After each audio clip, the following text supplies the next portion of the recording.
Chaque citoyen doit se sentir responsable du devenir de l'ensemble dont il est solidaire et répondre à sa propre conscience. Ai-je fait ce que je devais? Me suis-je forcé de faire mieux chaque jour? Félix Houphouët-Boigny. Nous sommes au début du mois de novembre et en ce début de mois, qui est l'avant-dernier de l'année 2023, le CIDD et ses partenaires sont heureux de vous retrouver pour continuer à parler de ce beau sujet qu'est le civisme, pour continuer à explorer avec vous les voies et moyens d'une citoyenneté pleinement assumée et réussie pour le bien de toute la collectivité. Eh bien, nous avons décidé de débuter ce mois avec un thème particulier que nous avons intitulé « Les devoirs envers soi ». Dans son éthique à Nicomaque, que nous avons déjà un peu cité dans quelques vidéos passées, Aristote nous dit qu'il y a 3 raisons qui meuvent la conduite humaine. Il cite le plaisir, l'intérêt ou ce qui est adéquat et juste. Ce qui signifie que les hommes, lorsqu'ils agissent, peuvent le faire parce que cela est plaisant pour eux, parce que les choses leur plaisent, soit parce que ces choses conviennent à leurs intérêts, soit parce que ils pensent qu'ils doivent le faire, et que ce qu'ils font est commandé par les circonstances. Dans les vidéos sur la conscience, nous avons indiqué qu'il existe en chaque homme une voix intérieure qui le pousse à agir dans le sens du bien, qui le pousse à agir au-delà et par-dessus ses goûts et ses intérêts. Cette voix est appelée la voix de la conscience, mais aussi la voix du devoir. Cette voie suivie, bien sûr, permet de mener une vie véritablement humaine et digne. C'est pour cela que dans notre programme d'éducation à la citoyenneté, nous insistons sur la nécessité de développer en soi et en chaque citoyen le sens du devoir.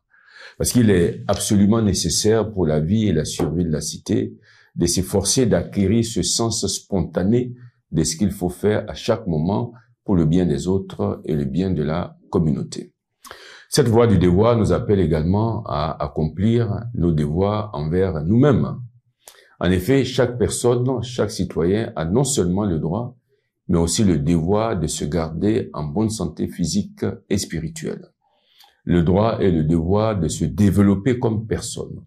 Le droit et le devoir de développer ses capacités, aspirations et compétences afin d'être utile aux autres et à la société. Cicéron disait à cet égard, et nous citons, « Nous ne sommes pas nés pour nous-mêmes. La société ou la patrie réclame une partie de nous-mêmes, les amis et la famille réclament l'autre partie. » Donc de cela, nous pouvons dire que le citoyen ne vit donc pas enfermé comme un escargot dans sa carapace. Le citoyen est un être social, nous le savons, mais il est bon de le rappeler et d'insister là-dessus. Le citoyen est un être social qui vit avec les autres et qui pour cela doit être utile aux autres et utile à la cité. Alors pour procurer aux autres et à la société dans laquelle il vit ce qui est légitimement attendu de lui, le citoyen doit accomplir ses devoirs envers lui-même. La cité se construit avec les dons et qualités des uns et des autres. La cité se construit avec les dons et qualités de tous. Chaque citoyen, qui qu'il soit et quelle que soit sa position sociale, si minime soit-elle, doit apporter sa pierre à la construction de l'édifice commun. Comme cela, nous l'avons déjà dit, mais il est bon de le rappeler et d'insister, car la vie de la cité, dans la vie de la cité, voyez-vous, il n'y a pas d'un côté les acteurs et de l'autre les spectateurs. C'est-à-dire des gens qui construisent la cité et puis d'autres qui bénéficient de la cité.